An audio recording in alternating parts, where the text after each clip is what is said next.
Native American culture continues to reestablish itself in America, from streaming TV shows like Reservation Dogs to the clothing and jewelry actors and musicians are wearing on the red carpet and on stage. It's clear the fashion industry is taking notice of indigenous designers. Our Native Affairs correspondent Kennedy Sepulvedo joins us now with more on that. Kennedy.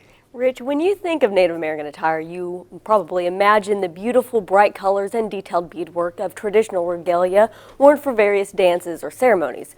But Indigenous artists and designers are constantly working on new ways to bring tribal culture into everyday attire. We are very decorated people. Vibrant dresses, skirts, scarves, and jewelry from Indigenous fashion designers are sure to catch anyone's eye.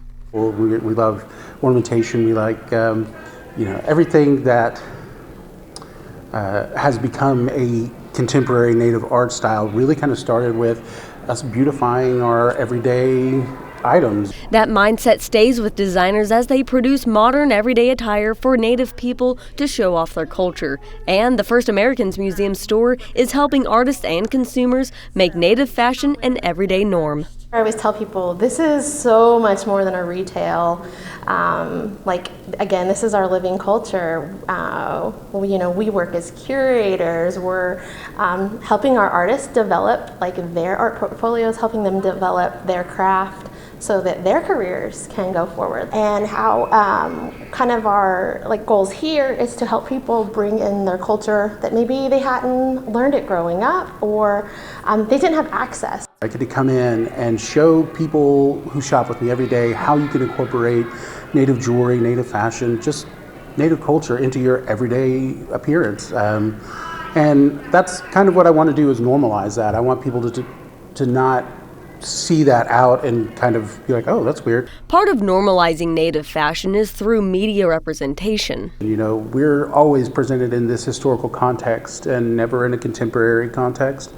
So that's why what we do is so vital, is because we have to normalize that, because it's not presented out there really in any other context, unless it's from Native people. There are some Native shows that now demonstrate how you can, that, oh yeah, we wear beadwork every day, or this is just the norm for us. As Indigenous film stars are taking Hollywood by storm, they're taking Native fashion designers' work to the red carpet. They're reaching out to me like, oh, I got this red carpet thing, and it's going to be amazing. And I love seeing it's like seeing it in a gallery, or in a museum. Like when I see my paintings or my artwork, and I see the fashion, and it's on the red carpet where it should be.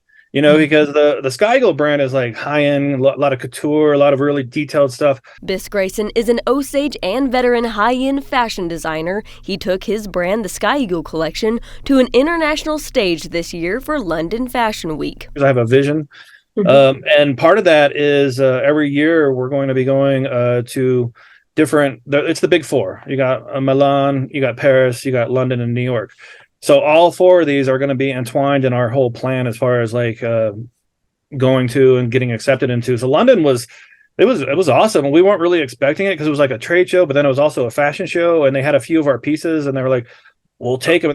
The brick and mortar store is in Taos, New Mexico, but the bold designs ship out to consumers across the U.S., and the fashion collection is easy to detect in public. To just be connected and seeing things that are beautiful. Purely beautiful and passionate. I love the sunset. I love the sunrise, things like that. So taking that bold, passionate kind of impressionism, almost modern art themes, and how I feel about it. I'm the filter of these emotions, and translating that into imagery, and then translating that into clothes that people can wear. Bis Grayson says knowledge of the traditional ceremonial regalia and contemporary art helps him uniquely intertwine traditional and modern culture in a respectful way. My Native people, my relatives from different tribes all the way up to Canada, they'll understand that, this is modern and contemporary, and it's not ceremonial. So it's a good talking point as well. And it's also one of the pillars of my brand as well, is to educate, bring awareness to these issues so that action can be provided. Educating people on Native American culture and issues is an important aspect of ensuring tribal culture is appreciated rather than appropriated. This really great analogy that I think translates well for a broader audience. It's The Nightmare Before Christmas. Jack Skellington from a distance can appreciate Christmas and be a fan of Christmas and love Christmas.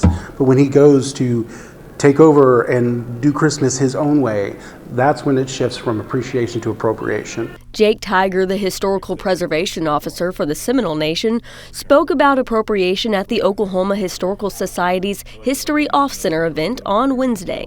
Education is probably the biggest aspect of it, and trying to really understand what they had back then. You know, one of my mentors, when I was getting into this, he said, it's just as important to do it right as you can do it wrong, so might as well just do it right the first way around. Another way to steer clear of unintentional appropriation is buying from Native artists. All of our artists are from federally recognized tribes. So that means we abide by the Indian Arts and Crafts Act of 1990. That means non-Native people cannot sell art and say it's Native if they're not from a federally recognized tribe. So we also get to uphold that, and that's really important in like our battle against cultural appropriation. A great opportunity to buy from Indigenous artists is just around the corner. The First Americans Museum is holding the second annual Winter Art Market, also known as Wham at Fam, from 11 a.m. to 4 p.m. on Saturday and Sunday.